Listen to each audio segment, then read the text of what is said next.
बहुत समय पहले की बात है। किसी गांव में एक सम्राट था। उस सम्राट के पास सब कुछ था। बेशुमार दौलत थी। अच्छी प्रजाति जो उसका ख्याल रखती थी, उसके आदेशों का पालन किया करती थी, और वह भी अपनी प्रजा का खूब ध्यान रखा करता था।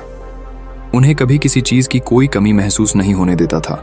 कहने को तो उस सम्राट के पास सब कुछ था, किसी चीज की कोई कमी नहीं थी, लेकिन उसका मन कभी किसी एक काम पर नहीं टिक पाता था। वो जब भी किसी भी चीज को करने का प्रयास करता तो उसका ध्यान कहीं भटक जाता। इस चीज को लेकर वो बहुत चिंतित रहता था। कई बार वह अपने बगल के राज्य के राजाओं से भी मिला था, और सभी ने उसे अलग अलग राय दी थी। सभी ने उसे अलग अलग तरीके बताए थे। जो भी तरीके उस सम्राट ने सुने थे, उन तरीकों को अपने जीवन में उतारा, लेकिन उन उपायों से उसे कोई लाभ नहीं मिला, जिसके कारण वह हमेशा चिंतित रहता, परेशान रहता। कई बार तो रातों को उसे नींद भी नहीं आती और वह केवल करवटें बदलता रहता।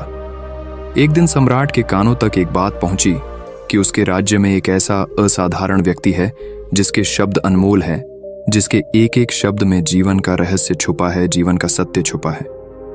और उस व्यक्ति से मिलने के लिए लोग दूर दूर से आते हैं, क्योंकि हर व्यक्ति की समस्या का समाधान वह बहुत ही सरलता और आसानी से करता है। ये बात सुनकर सम्राट बहुत प्रसन्न हुआ। उसे लगा कि अब उसके सवालों का जवाब उसे मिल जाएगा। इतनी तारीफ सुनकर सम्राट ने यह तय किया कि वह तुरंत ही जाकर उस व्यक्ति से मिलेंगे, और उसे यह भी पता चल जाएगा कि जो लोग उनकी इतनी तारीफ कर रहे हैं, क्या वह सच है या नहीं। अगले दिन सुबह सुबह वह सम्राट उस व्यक्ति से मिलने के लिए निकल गया। रास्ता कुछ ज्यादा ही लंबा था, जिसके कारण सम्राट ने बीच रास्ते में आराम किया। वहां पर उपस्थित हर कोई उस व्यक्ति के बारे में जानता था। जब सम्राट ने उनसे उस व्यक्ति के बारे में पूछा तो वे लोग उस असाधारण व्यक्ति की खूब तारीफ कर रहे थे। तभी सम्राट ने सोचा कि लगता है यह व्यक्ति बहुत बुद्धिमान है, बहुत ज्ञानी होगा और प्रभावशाली व्यक्ति होगा, अन्यथा हर कोई उसकी इतनी तारीफ नहीं करता। जरूर ही उस व्यक्ति में ऐसी कोई बात अवश्य है जिसके कारण हर कोई उन्हें जानता है और उनकी तारीफ कर रहा है। उस व्यक्ति की तारीफ सुनकर सम्राट के मन में उस व्यक्ति से मिलने की उत्सुकता और अधिक हो गई। अब वह सम्राट जल्द से जल्द उस व्यक्ति से मिलना चाहता था, जिसके कारण वह आगे का सफर तय करना शुरू कर देता है। जैसे तैसे वह सम्राट उस व्यक्ति के आश्रम पहुंचा, पर आश्रम में उसे कोई नजर नहीं आया। आश्रम के पीछे एक छोटा सा बगीचा था। जब सम्राट वहां पहुंचा तो उसने देखा कि एक माली बगीचे में काम कर रहा था। उसका पूरा शरीर मिट्टी से लटपट था, पैरों में कोई चप्पल नहीं थी। इसको देखकर सम्राट ने माली से कहा, सुनिए महोदय, इस आश्रम के मालिक कहाँ हैं? मैं उनसे मिलने आया हूँ। इस पर वह माली जवाब देते हुए कहता है, श्रीमान आप अंदर बैठिए, मैं उन्हें बुलाता हूँ, वो जल्दी ही आपसे मिलेंगे माली। ये बात सुनकर सम्राट अंदर कुटिया में जाकर बैठ गया और उस असाधारण व्यक्ति के आने का इंतजार करने लगा। कुछ देर प्रतीक्षा करने के बाद जब असाधारण व्यक्ति उस सम्राट के सामने पहुंचा, उसने देखा कि यह तो वही व्यक्ति है जो बगीचे में काम कर रहा था। सम्राट ने उन्हें नमस्कार किया और बहुत हैरानी से कहा, अरे आप तो वही माली है जो बाहर बगीचे में काम कर रहे थे। लेकिन अब की बार तो माली एक बौद्ध भिक्षु के रूप में आया था।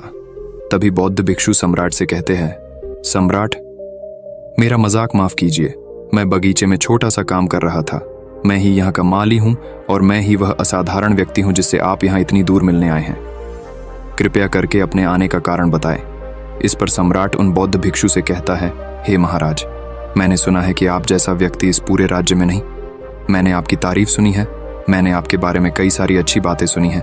मैंने यह भी सुना है कि आपके पास जो भी अपनी समस्या लेकर आता है, उसकी समस्या का समाधान आप अवश्य करते हैं। इसी कारणवश मैं आज आपसे यहाँ पर मिलने आया हूँ और मैं आपसे उपदेश सुनना चाहता हूँ, लेकिन मेरे मन में एक शंका है। इस पर बौद्ध भिक्षु सम्राट से कहते हैं, कैसी शंकर?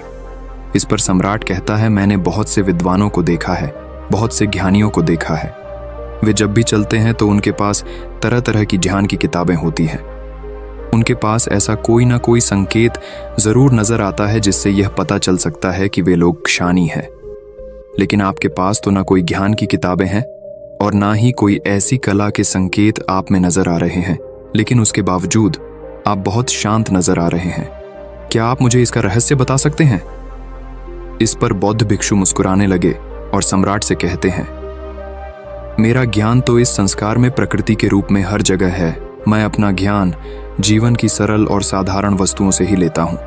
पर महाराज, आप यहाँ किस समस्या को लेकर परेशान हैं? कृपया आप मुझे आपके यहाँ आने का कारण समझाएं। इस पर सम्राट कहते हैं, यह गुरुर, मेरे यहाँ आने का कारण यह है कि मैं किसी भी काम को लेकर लंबे समय तक उसी कार्य पर अपना ध्यान नहीं लगा पाता। मैं कुछ ही देर में उस कार्य से भटक जाता हूँ। कृपया कर मुझे अपनी इस समस्या का समाधान बताए। मैं इस बात से काफी चिंतित हूँ। बौद्ध भिक्षु ने सम्राट की चिंता को समझकर कहा, महाराज, आपकी समस्या मुझे समझ आ गई है। आप जिस कार्य पर ध्यान नहीं लगा पा रहे हैं उसके लिए मैं आपको एक उपाय बता सकता हूँ, लेकिन आज आपको देर हो चुकी है। आप मुझे कल सुबह मिलेगा। कल सुबह का समय ठीक रहेगा। कल सुबह जब आप मुझसे मिलेंगे तो मैं आपके सभी सवालों का जवाब आपको दे दूंगा। ये कहकर बौद्ध भिक्षुक वापस अपने बगीचे में लौट गए और वह सम्राट भी वापस अपने महल लौट गया। लेकिन सम्राट को रात भर नींद नहीं आई। वह बस यही सोच में लगा था कि आखिर बौद्ध भिक्षु मुझे क्या बताने वाले हैं। वो तो मुझे एक साधारण से माली नजर आ रहे हैं, लेकिन जिस तरह से उनका मन शांत था, जिस तरह से वह शांत नजर आ रहे थे, ये बहुत आश्चर्य करने वाली बात है। रात भर सम्राट इन्हीं ख्यालों में खोया रहा। अगले दिन सुबह सूरज निकलने से ठीक पहले सम्राट उस आश्रम पर वापस पहुंचा। वहां पर बौद्ध भिक्षु पहले से ही उपस्थित थे। जैसे ही सम्राट वहां पहुंचा, उन बौद्ध भिक्षु ने एक पानी का छोटा सा जग उस सम्राट के हाथ में थमाते हुए कहते हैं, इसे लीजिए और पौधों पर धीरे धीरे पानी डालिए। और ऐसा करते करते ये आपके सामने पूरे 15 पौधे हैं। इन सभी पर आपको इसी प्रकार पानी डालते चले जाना है। लेकिन जब आप इस क्रिया को कर रहे होगे तो उस वक्त मेरी एक बात का अवश्य ध्यान रखिएगा कि आपको इस दौरान कुछ और नहीं करना है। ना कुछ सोचना है और ना ही कहीं आपका ध्यान भटकना चाहिए। आप जब इन पौधों को पानी दे रहे होंगे तो आपका पूरा ध्यान केवल इन पौधों पर ही होना चाहिए। यदि इस बीच आपके मन में कोई विचार आए तो वहीं पर रुक जाएगा और फिर दोबारा से पहले पौधे से पानी डालना शुरू कीजिएगा। और जब आप मेरी बात मानकर ठीक इसी प्रकार इन सभी 15 पौधों को पानी दे देंगे, तब आप मेरे पास आएगा और मैं आपके सभी सवालों का जवाब आपको दे दूंगा। उस सम्राट ने आज तक ऐसा कोई काम नहीं किया था और सम्राट को यह काम बहुत छोटा सा लग रहा था। सम्राट पहली बार ऐसा कोई काम करने जा रहा था। उस पानी के जग से पहले पौधे पर बहुत ही ध्यानपूर्वक पानी दिया और फिर दूसरे पौधे की ओर आगे गया। दूसरे पौधे पर भी उसने ध्यानपूर्वक पानी दिया। फिर उसने तीसरे पौधे पर पानी देना शुरू किया ही था कि उसके मन में तरह तरह के विचार उत्पन्न होने लगे। उसे अपने महल का बगीचा याद आने लगा, जहां पर तरह तरह के फूल थे, तरह तरह के पौधे लगे हुए थे। तभी अचानक उस सम्राट को उन बौद्ध भिक्षु की बात याद आ गई। यदि मन में कोई भी विचार उत्पन्न हो तो उसे फिर से पहले पौधे से पानी देना शुरू करना होगा। तुरंत ही पहले पौधे के पास वापस पहुंचा और उसने फिर से पहले पौधे को पानी दिया। दूसरे पौधे को उसने फिर से ध्यानपूर्वक पानी दिया। जैसे ही वह तीसरे पौधे पर पहुंचा, उसके मन में फिर से कई तरह के विचार उत्पन्न होने लगे। अब की बार ये सोच रहा था, पता नहीं मेरे बिना मेरे साम्राज्य में क्या हो रहा होगा। और अब की बार सम्राट को बहुत क्रोध आने लगा। उसने सोचा कि आखिर मैं ये छोटा सा कार्य क्यों नहीं कर पा रहा हूं। वह तुरंत ही फिर से पहले पौधे के पास पहुंचा। उसने अब की बार बहुत ध्यानपूर्वक पहले पौधे को पानी दिया, दूसरे पौधे को भी ध्यानपूर्वक पानी दिया। ऐसे करते करते अब की बार सम्राट करीबन 5 पौधों में बहुत ही ध्यानपूर्वक पानी दे चुका था। लेकिन अब की बार जैसे ही उसने छठे पौधे पर पानी देना शुरू किया, उस पानी को देखकर सम्राट के मन में नदी के विचार उत्पन्न होने लगे और सम्राट अब बहुत परेशान हो चुका था। जितनी बार वो पौधों को पानी देने का प्रयास करता है, हर बार वह असफल हो जाता है। उसका मन उतना ही ज्यादा व्याकुल होता जाता है और वह खुद पर क्रोधित हो जाता है।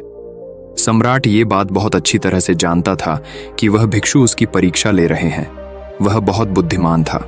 इस कारण उसने उन बौद्ध भिक्षु के सभी नियमों का पालन करना जरूरी समझा। सम्राट जितनी बार भी कोशिश करता है, हर बार वह असफल हो जाता। उसका मन उतना ही ज्यादा व्याकुल होता जाता है, हमेशा खुद को किसी न किसी विचार में उलझा हुआ पाता। ऐसे ही करते करते सुबह से शाम का वक्त हो चुका था, लेकिन अब तक वह सम्राट पूरे 15 पौधों में पानी नहीं दे पाया था। जब बौद्ध भिक्षु लौटकर शाम को वापस आश्रम लौटे तो उन्होंने देखा कि वह सम्राट थक हार कर बैठा हुआ है और तरह तरह की बातों में उलझा हुआ है।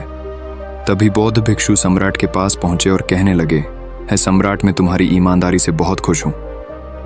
तुमने अपने कार्य को पूरे मन और लगन के साथ करने का पूरा प्रयास किया, इसलिए जो बात मैं तुम्हें बताने जा रहा हूं उसे बहुत ही ध्यानपूर्वक सुनना और समझने का प्रयास करना। जब हमारा मन विचारों से खाली हो जाता है तब उसमें मन का असली स्वरूप नजर आता है। तब साधारण से साधारण सा काम भी हमें ज्ञान और शांति देता है। इस पर सम्राट उन बौद्ध भिक्षु से कहता है, हे महाराज, पर यह कैसे संभव है?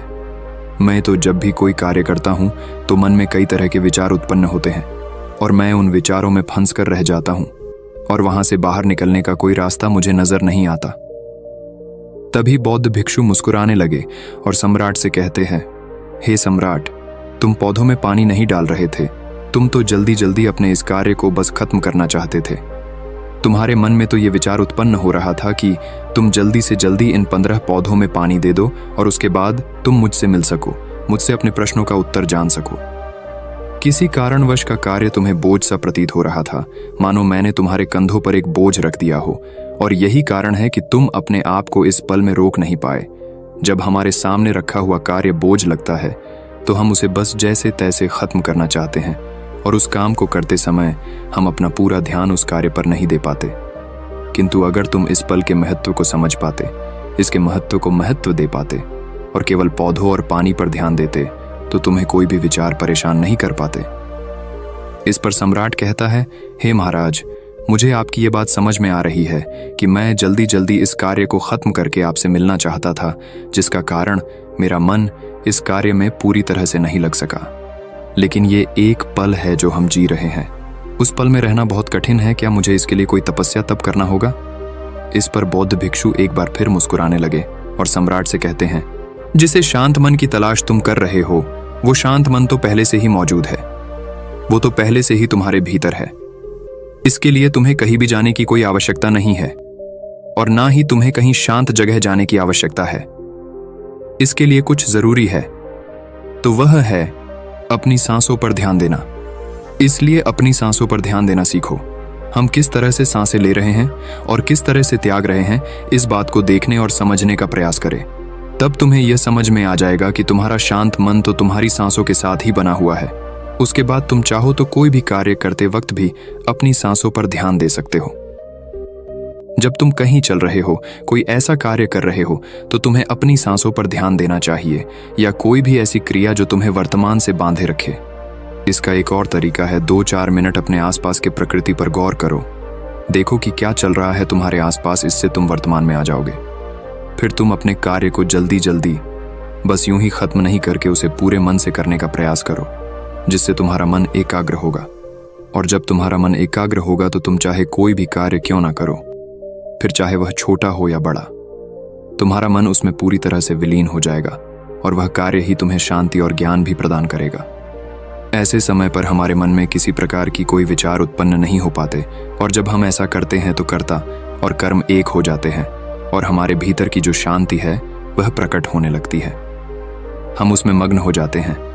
इसे तुम चाहे तो आनंद कह सकते हो या फिर वर्तमान में जीना कह सकते हो, और ये अवस्था सरलता से प्राप्त भी कर सकते हो। बस तुम्हें केवल अभ्यास करना होगा। बौद्ध भिक्षु सम्राट से कहते हैं, जो मन मुश्किलों में शांत रहता है, मुश्किलों से भागता नहीं है, केवल सचेत रहता है, वह मन हर परेशानी को पार कर सकता है, हर दुविधा से बाहर निकल सकता है। सम्राट को उन बौद्ध भिक्षु की ये सारी बातें समझ में आ चुकी थीं। उसने उन बौद्ध भिक्षु को प्रणाम किया और वहां से वापस वह अपने राजमहल लौट आया। उसने अपनी सांसों पर ध्यान देना शुरू किया और धीरे धीरे इस निरंतर अभ्यास के कारण वह अपने हर कार्य को ध्यान और मन लगाकर किया करता था, जिससे उसे असीम शांति मिलती थी और वह छोटे छोटे कार्यों से भी ज्ञान प्राप्त कर लेता था। इसलिए दोस्तों, काहे भी किसी कार्य को बोझ मानकर मत कीजिए, क्योंकि यदि आप उसे बोझ मानेंगे तो जल्दी जल्दी उसे आप अपने ऊपर से उतारने का प्रयास करिए, अर्थात उसे जल्दी जल्दी खत्म करने का प्रयास करिए। लेकिन इस प्रयास के दौरान आप जो भी कार्य करेंगे वह पूरे मन और लगन से नहीं हो पाएगा, और ऐसे में आप उस कार्य को जो अंजाम देना चाहते हैं, हो सकता है कि आप उसे अंजाम भी ना दे सके, और इसी कारणवश आपके मन में तनाव भी पैदा हो जाता है। हम चिंतित रहने लगते हैं, परेशान रहने लगते हैं, क्योंकि जो अंजाम हम उस कार्य को देना चाहते थे, अंजाम हम उस कार्य को ना दे सके। और हम में से अधिकांश लोग यही गलतियां करते हैं। जब उन्हें कोई कार्य सौंपा जाता है तो वह उस कार्य को करने का प्रयास तो करते हैं, लेकिन वह चाहते हैं कि वह कार्य कितनी जल्दी खत्म हो जाए, और वह उस कार्य को करते वक्त अपने आप को वहां नहीं रख पाते, बल्कि उनका मन तो कहीं और ही भटकता रहता है, जिससे हमारा मन हम पर हावी होने लगता है, हमें तरह तरह के विचार दिखाता है और हम उन विचारों में डूबते चले जाते। हम उन विचारों में फंसते चले जाते हैं और फिर वहां से हमें निकलने का कोई रास्ता नजर नहीं आता, जिससे हमारे मन में तनाव पैदा होने लगता है। हम बहुत परेशान रहने लगते। हम चाहकर भी किसी कार्य को नहीं कर पाते और जो कार्य हमें वर्तमान की ओर ले जा सकता था, उस दरवाजे को हम खुद ही बंद कर देते हैं, क्योंकि वह कार्य हमें बोझ लगने लगता है। इसीलिए जब भी आप कोई कार्य शुरू करना चाहते हैं तो उससे पहले अपना पूरा ध्यान अपनी सांसों पर केंद्रित करें और फिर आप चाहें तो अपने काम के दौरान भी अपनी सांसों पर अपना ध्यान लगाएं, रख सकते हैं। और यही सांस का जो ध्यान है, ये आपके काम के ध्यान में परिवर्तित हो जाएगा और इस कार्य में जो भी कठिनाइयां उत्पन्न हो रही हैं, उसे आप पल भर में सुलझा देंगे। फिर चाहे कैसी भी विपरीत परिस्थितियां आपके सामने क्यों ना आ जाए, आप उस कार्य को पूरे मन और लगन के साथ पूरा करके ही रहेंगे। दोस्तों, उम्मीद है कि आपने आज के इस वीडियो से जरूर कुछ ना कुछ सीखा होगा। तो इस वीडियो को अपने दोस्तों के साथ शेयर करना ना भूले। हमें ऐसे ही सपोर्ट करने के लिए चैनल को सब्सक्राइब भी जरूर करें। तो चलिए मिलते ही ऐसे और वीडियो में, तब तक के लिए अपना ख्याल रखिए। धन्यवाद।